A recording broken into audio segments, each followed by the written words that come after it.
Can you imagine Lewis Hamilton, the 7-time world champion, asking his engineer if he is upset with him, in the middle of the cooling turn? What the hell is happening in Ferrari?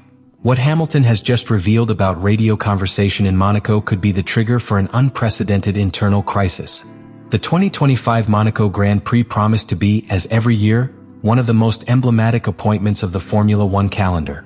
But what nobody expected was that this legendary layout, with its relentless walls and its history of defining moments, became the scenario of one of the most disturbing revelations of the year. Lewis Hamilton, in just his 6th career with Ferrari, lived an experience that goes far beyond the result on the track. At first glance, its performance seemed stable, without visible incidents, without piloting errors, without shocks. However, under that apparently controlled surface, an internal storm that would end up coming to light in the form of a disconcerting radio conversation was brewing. It all started in Tour 17 when Hamilton's career engineer Riccardo Adami launched an order on the radio that had to mark a turning point. "Push now, this is our race." The phrase, direct and sharp, indicated a moment of maximum intensity. In any other context, it would be a call to attack, to the mode of optimal performance, to take advantage of a strategic window. But what should have been a catalyst, a perfect synchronization between pilot and wall, became an episode of total uncoordination. Hamilton, after the race, was brutally honest. He did not understand what exactly, "This is our career." Was he fighting directly? Was it an offensive instruction or simply a maneuver to defend against traffic behind? "I didn't know." And that not knowing was what unleashed the crisis. The subsequent analysis, with telemetric data in hand, was even more devastating. At that precise moment, Hamilton was isolated on the track, without close rivals or ahead or behind. The phrase lacked practical sense. He was literally alone, and yet he was induced to force the rhythm, to compromise the status of his tires, in a maneuver that had no apparent objective. In the context of Monaco, where the management of the rhythm and the control of where are essential due to the extreme difficulty to advance, this order was not only useless, it was harmful. He spent rubber, exposed himself to a potential error, and above all, lost confidence in the criteria of the wall. This highlights a worrying lack of situational consciousness by the Ferrari team. A disconnection between what the strategy suggests from the computers in the pit wall and what the pilot really lives in the cockpit. And this is not a minor problem. In Formula One, success is not built only with speed, but with surgical precision in decision-making. Each message, each order must be millimetrically thought. Here, that precision simply did not exist. Ferrari failed to provide context. He failed to align the strategy with reality. He failed to communicate effectively with a pilot who, precisely, had been signed for his ability to execute under pressure. In addition, there is an emotional component that cannot be ignored.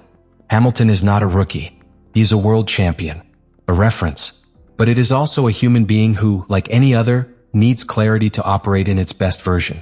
When a pilot begins to question the logic of the instructions he receives, something essential is broken: trust. And without trust, neither the best car nor the best talent can hold an entire season. This moment in Monaco was not a simple misunderstanding. It was a symptom of something deeper. A warning signal that the communication system within Ferrari is not calibrated to function with the precision required by a champion like Hamilton. If the error in Tour 17 exposed a gap in the race strategy, what happened after the final flag was directly a raw manifestation of the emotional state of the team. Monaco, with all his pomposity and glamour, witnessed one of the most uncomfortable and revealing radio exchanges of the season. In full cooling turn, Lewis Hamilton broke the silence of cockpit with a question that, so simple, was devastating: "Are you upset with me or something?" The answer was an absence. There were no words, no confirmation, nor a diplomatic denial. Just silence. A void that, in the language of the radios of Formula One, rumbles with the power of a repressed cry. This instant, apparently lower, encloses a symbolism that cannot be overlooked. In the culture of F1, where communication between pilot and engineer is one of the pillars of mutual trust, that one of the main actors emotionally question the other at a time of closing is alarming. The fact that Hamilton has felt the need to ask that question reveals that, at least from his perspective, something was not right. It was not an aggressive claim. It was a consultation loaded with insecurity, vulnerability. A kind of inverted mirror that showed the reflection of a fractured relationship. The most attentive analysts noticed that this silence was not accidental. It was not a technical mistake or a signal interruption. It was a choice. Adami, Hamilton's engineer, decided not to respond immediately. That pause of several seconds, which for the common spectator may seem insignificant, was enough to open the door to all kinds of interpretations. Was it really annoying? Was there an internal disagreement that should not be ventilated on the radio? Or did you simply know how to respond without further aggravating the situation? The unknown in itself is a sentence, and this cannot be seen isolated from the broader context. Hamilton arrived in Ferrari not only as a star pilot, but as a renewal symbol. A man who had to bring not only speed, but also leadership, methodology, and winning experience. For that to work, the environment has to align with its way of working. There must be synergy, mutual respect, understanding. What we saw in Monaco was the opposite. A moment where the pilot seems to doubt his own team and where the team in turn responds coldly. These types of tensions do not appear out of nowhere. They are gestated over time, with small friction, with erratic decisions, with not fulfilled expectations. Monaco was climax, but not necessarily the origin of the problem. Adami's silence can be interpreted as the nonverbal expression of an accumulation of frustrations, mismatches, of lack of deep understanding between two figures that should operate as an indissoluble unit. What happened in Monaco cannot be reduced to a simple communication error or a punctual misunderstanding. What was evidenced there has much deeper implications, both strategic and psychological. Because in Formula One, every detail counts. And when that detail involves a break in the chain of trust between the pilot and his engineer, an alarm is activated that cannot be ignored. Hamilton's experience, the type of pilot who has dominated the hybrid era, is not just a matter of skill at the wheel. His strength has always been in career reading, in his ability to interpret the rhythm, manage the rubber, negotiate traffic, and above all, read between the lines what his team communicates. When that interpretation channel breaks, the pilot loses its compass. This incident shows a phenomenon that usually overlooks traditional narratives: the pilot's emotional health as a critical performance factor. Hamilton does not need to tell him what button to press or at what time stop. It needs coherence, structure, support. And if the team does not provide that, it not only affects its rhythm by return, but also its mental projection capacity during the race.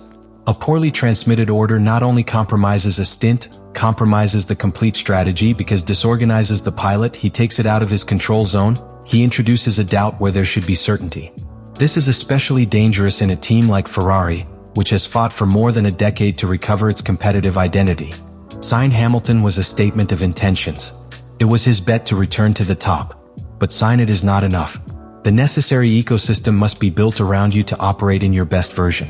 That means integrating their way of working, adapting internal structures, redefining the communication channel between pilot and engineer. The scene in Monaco shows that this process is still far from completing. From the strategic point of view, the most worrying thing is that these types of errors are being produced in the first third of the season. That is, at the time where the equipment is still in the data consolidation phase, collecting patterns, refining decisions. A bad start can be corrected, but a bad diagnosis does not. If Ferrari does not recognize the nature of this failure, if it reduces it to a misunderstanding, runs the risk of repeating it. And worse, runs the risk of irreversibly wearing the relationship with your star pilot. Psychologically, this leaves a brand.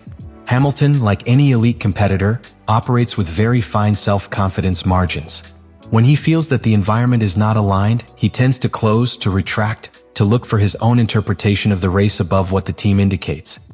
That type of attitude, although understandable, is dangerous, because it transforms the pilot into an isolated entity, instead of keeping it as a synchronized system gear.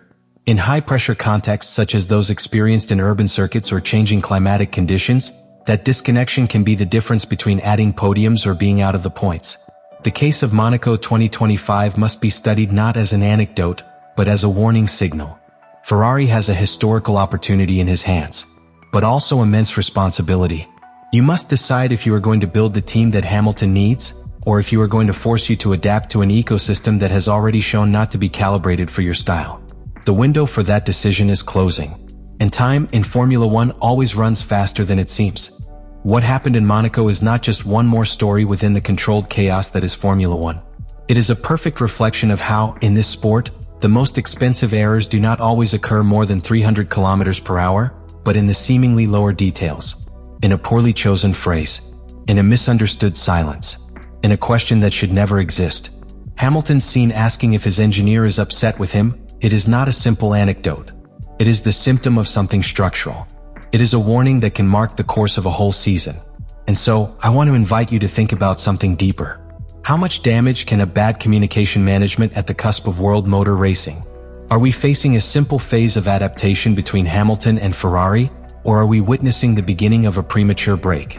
Can a pilot with such experience continue to perform at the highest level if you perceive coldness, disorder, or discomfort within the team? These are questions that deserve discussion, and your perspective is key to expanding this debate. Leave me your opinion in the comments. What would you do if you were Frederic Vasseur?